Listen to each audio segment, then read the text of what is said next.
Hello, my friends. It is good to be back with you. Welcome to the Morning Mindset. If you're new with the Morning Mindset, I welcome you. This is our opportunity to get our minds aligned with the truth of God's Word for this day. Man, I just returned from a rocket ride trip to the Upper Peninsula of Michigan and back again to Colorado Springs, Colorado. We were moving things from one apartment back to another so that we can kind of have a home base as we wait to see where the Lord is taking us. If you don't recall or you haven't heard, I am going into full-time ministry once again. I feel this very deep and heavy calling on me that I'm supposed to go back into that realm of ministry, and I'm waiting for the Lord to open the right doors. If you have an opportunity you're aware of that you think might fit the bill, please reach out to me. I would love to hear from you. All right, today we're going to be looking at John chapter 15, verse number 7. This is in the midst of a teaching Jesus has been giving to his 11 disciples who are remaining after Judas Iscariot has gone to betray him. And so our topic for today, you may have noticed in the title for this episode, is the not so secret to answered prayer. It's kind of a play on words. People will say the secret to answered prayer. Well, this isn't really a secret because Jesus tells us straight up what the secret to answered prayer is. And so we are going to talk about that today. Jesus says in verse number 7, "If you abide in me and my words abide in you, ask whatever you wish, and it will be done for you." So this is a great promise that we all can count on, but it's also one that has a few qualifiers built into it. I don't know if you noticed those in the way that I read it, but we're going to go back and unpack it so we can fully understand what Jesus is saying about answered prayer. First of all, we need to notice the sentence begins with that word if. That's what tells us there's some conditions here. So he says, if you abide in me. Okay, so that's criteria number one. We have to be walking in close relationship with Jesus.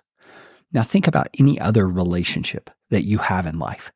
The closer you are to that person, the more you're going to know their mind about things. You're going to understand their opinions. You're going to understand what they believe about this or that. You might even be able to predict things they would say in response to certain questions. That's because you're getting to know them on a deeper level. That's exactly what Jesus is saying here. He's saying, if you abide in me, if you keep a deep and consistent relationship with me, you are going to grow in your understanding of who I am. You're going to grow in your understanding of what matters to me and the kind of things I put priority on. And therefore, you're going to have a much better chance, so to speak. I hate using that word, but it kind of fits right here. You're going to have a much better chance of understanding what it is you should be asking for in prayer. Okay, and that's one part of it. Now, there's a second if condition here. He says, if you abide in me, and we could insert the if here again because it's the structure of the sentence allows it. And if my words abide in you. Okay, so there's the second thing. If his words abide in us. So in other words, if the things that Jesus has taught us are abiding in us, living in us, growing in us, both in knowledge, that's head knowledge, and in wisdom, that's heart knowledge, then we're going to be much more apt to understand what the things are that we should be praying for.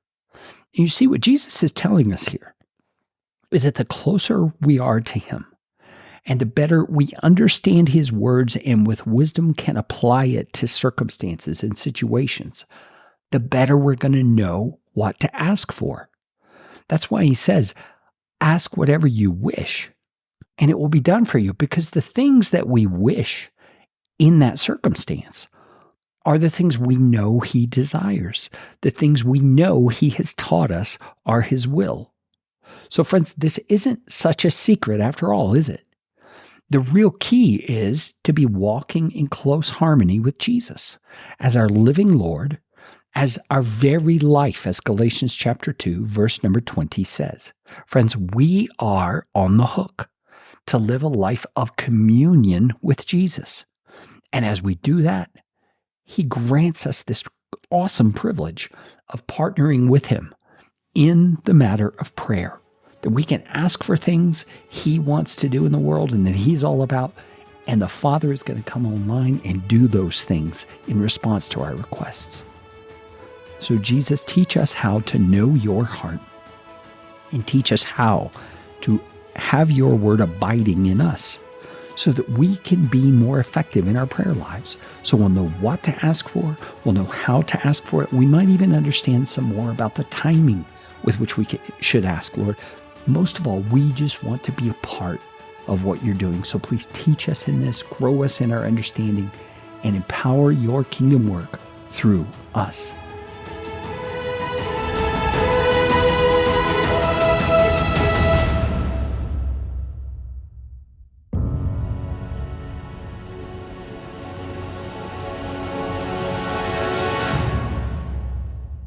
And please don't forget about our nonprofit that enables believers just like you to submit their tangible physical needs for consideration, and other believers just like you to come along and help them with those needs. You can find out more at notaneedyperson.org.